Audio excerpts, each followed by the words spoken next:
Hello and welcome to Firstpost Spotlight, where we bring you the stories that matter from across the world. Shining a light on the biggest issues and controversies, I'm Kerry Johnston, live from the Firstpost studios. But first, a look at the day's headlines.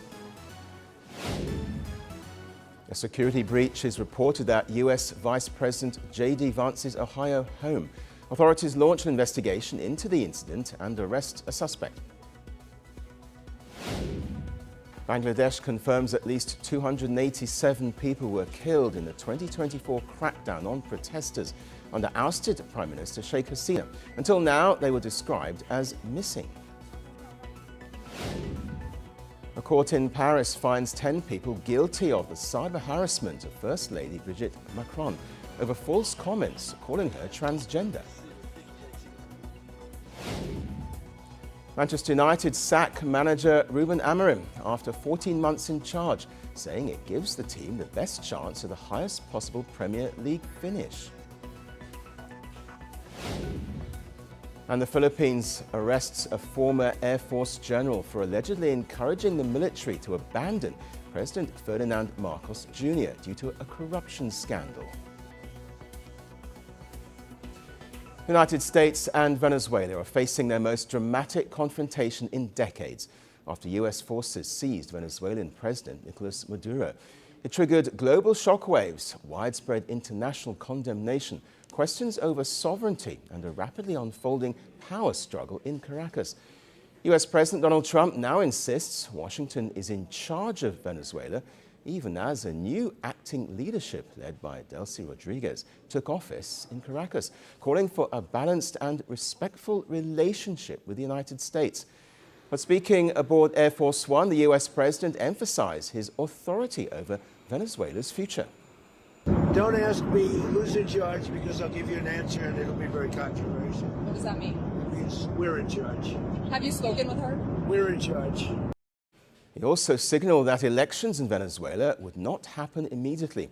And pressed on whether the operation was about oil or regime change, Trump clearly suggested it's about oil. Venezuela right now is a dead country. We have to bring it back. And we're going to have big investments by the oil companies to bring back the infrastructure. And the oil companies are ready to go. They're going to go in, they're going to rebuild the infrastructure. You know, we built it to start off with many years ago. They took it away. Well, the US operation unfolded on Saturday. US commandos backed by fighter jets and naval forces airlifted Maduro and his wife, Celia Flores, out of Venezuela. Well, Venezuelan officials say members of Maduro's security detail and civilians were killed in the operation. The doctors' group estimates around 70 people were killed and 90 injured. Cuba claims 32 of its citizens died in the raid. Hospitals have so far not released official casualty figures. Well, many world powers have condemned what they call a violation of Venezuela's sovereignty. China has demanded Maduro's immediate release. Several Latin American and European governments say the raid sets a dangerous precedent, even as they acknowledge Venezuela's deepening crisis. Venezuelans overseas, though, celebrated his capture, pointing to years of misgovernance under him. The country's economy collapsed.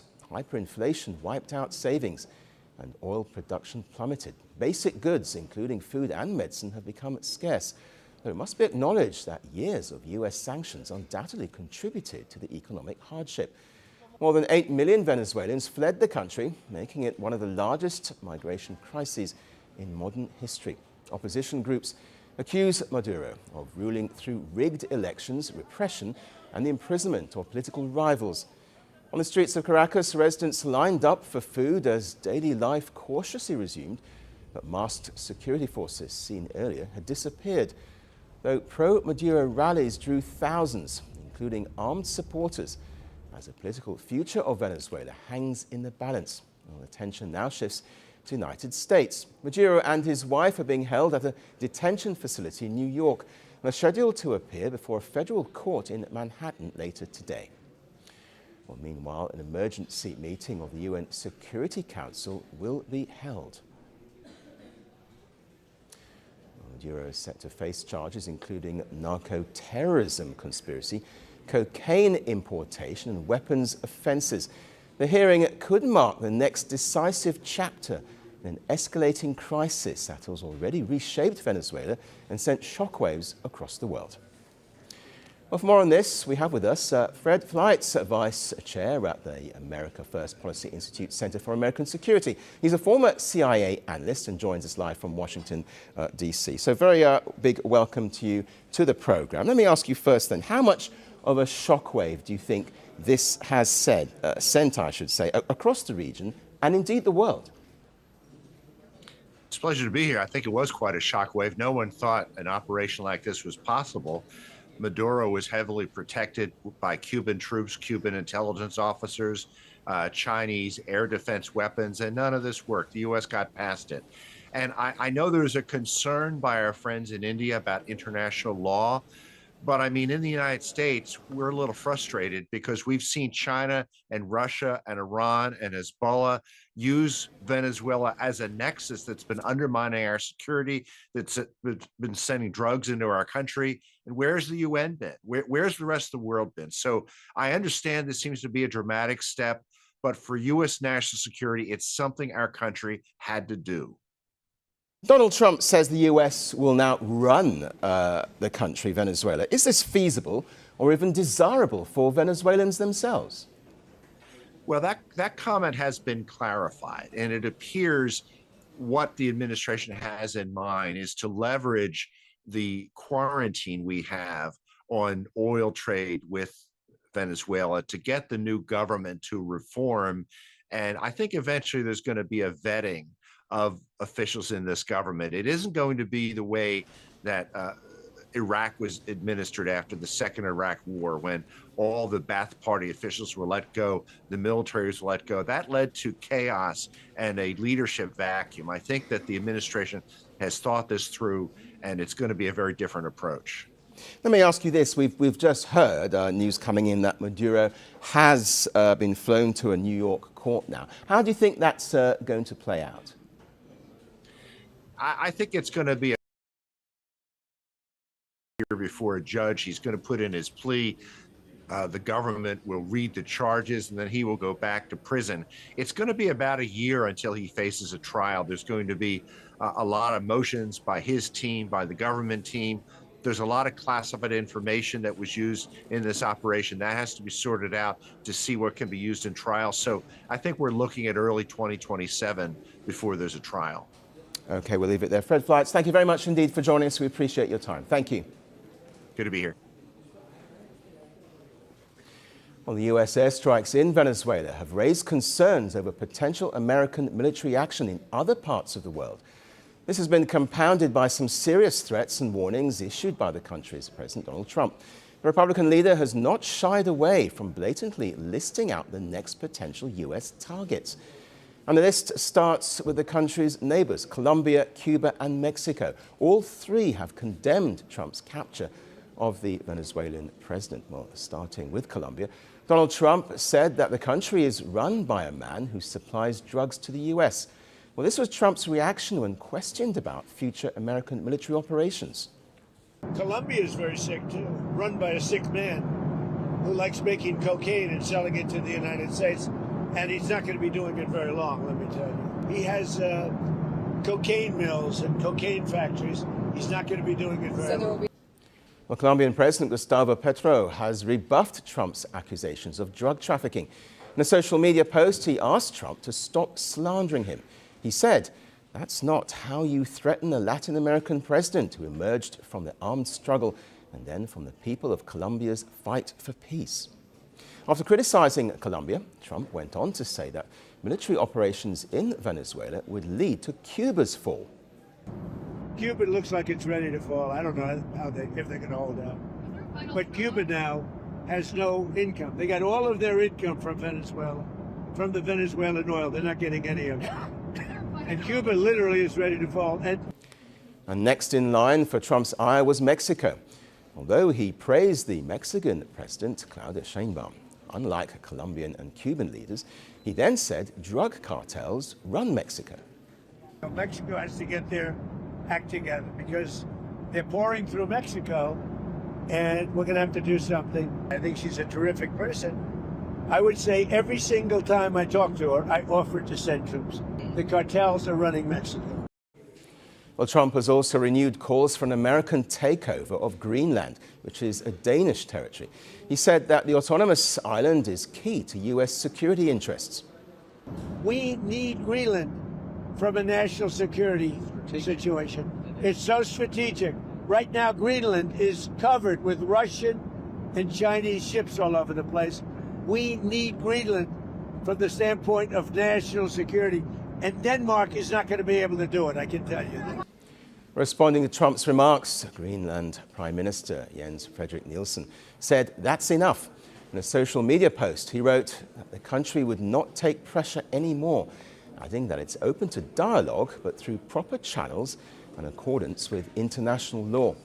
Meanwhile, Danish Prime Minister Mette Frederiksen said that Trump has no right to annex the territory. She added that Denmark, including Greenland, was a NATO member protected by security guarantees. And lastly, Trump lashed out at a nation far away from the American continent, Iran. He said that the US is closely watching the ongoing protests over the economic crisis in Iran. He warned that his administration would act if Iranian forces killed protesters. Take a look. We're watching it very closely. If they start killing people like they have in the past, I think they're going to get hit very hard by the United States. And the US has carried out strikes in Iran before. The American warplanes bombed Iranian nuclear facilities last year amid the country's war with Israel. And shifting focus back to Venezuela, while many are questioning the legality of US airstrikes, the threats of potential attacks on other nations have raised alarm bells across the globe. Well, now let's shift our focus to North Korea. US military action in Venezuela has sent shockwaves all the way to the Korean peninsula. Just hours after Venezuelan President Nicolas Maduro was captured, North Korea fired multiple hypersonic ballistic missiles as a calculated show of defiance. North Korea flexed its nuclear muscles in its first missile test in 2006. Kim Jong-un was seen state media. The missiles hit targets about 1,000 kilometers away into the sea east of North Korea. Well, during the test, the country's leader reportedly said it's important to maintain or expand a strong and reliable nuclear deterrent because of the recent geopolitical crisis and various international circumstances. Before the launch, Kim also visited a munitions factory inspecting military equipment, and there the North Korean leader reportedly called for doubling the production capacity of tactical guided weapons. In recent weeks, Kim Jong-un has stepped up high-profile visits to weapons factories, including a nuclear-powered submarine. Well, the last time Pyongyang tested a ballistic missile was just weeks ago on November the 7th. The timing of the latest appeared to be calculated. It came just hours after the US attacked Venezuela. The Trump administration launched airstrikes on Venezuela and captured the country's President Nicolas Maduro and his wife. Well, Maduro now faces sweeping drug trafficking and weapons charges. North Korea has sharply condemned the US action, calling them rogue and brutal, and accusing Washington of blatantly violating Venezuela's sovereignty. Pyongyang termed Maduro's removal as a wanton violation of the UN Charter, accusing Washington of trampling sovereignty, non-interference, and territorial integrity. Experts say that the raid raised concerns for Pyongyang, reinforcing long-held fears that Washington is willing to topple hostile regimes. For decades, Pyongyang has defended its nuclear and missile buildup as a shield against what it calls Washington's regime change ambitions. Also, it was a vocal backer of Maduro's socialist government in Caracas. Well, North Korea and Venezuela have shared close ties since 1974, bound by decades of diplomatic solidarity. Regular exchanges and a common anti-US stance now make Washington's move especially jarring for Pyongyang. Kim Jong-un could be viewing Maduro's arrest as more than a regional flashpoint. It could be an existential warning. Experts say North Korea is likely to become even more committed to nuclear weapons after witnessing Maduro's arrest. So as Washington strikes Venezuela and captures Maduro, Pyongyang answers with missiles, raising a chilling question. Is Kim Jong-un signaling deterrence or preparing for a dangerous confrontation with the United States? And finally, on US immigration, fear of enforcement is changing how migrants live, work and move across America. A new nationwide survey shows millions are now avoiding travel, worried that even routine journeys could bring them into contact with immigration authorities.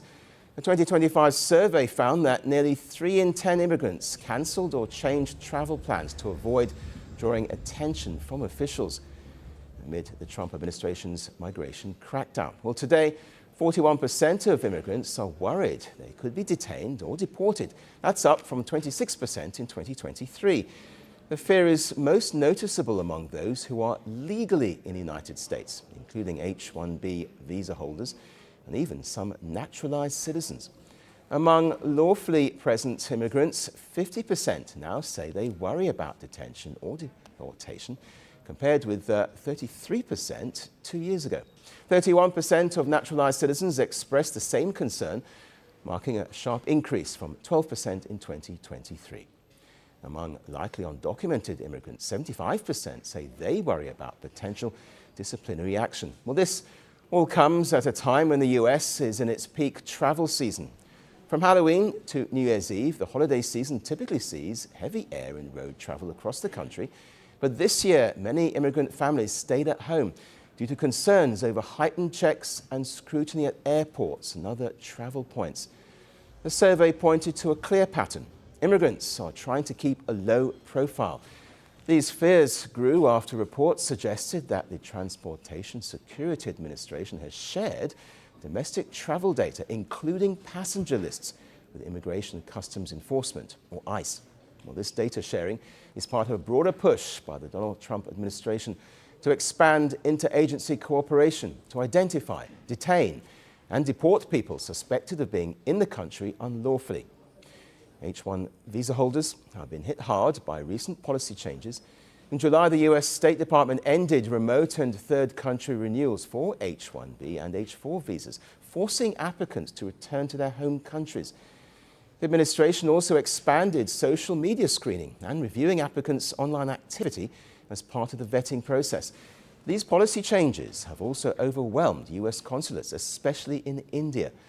In recent years, Indians have accounted for nearly 70% of all H-1B visas issued. Well, that translates to nearly 280,000 approvals for Indians.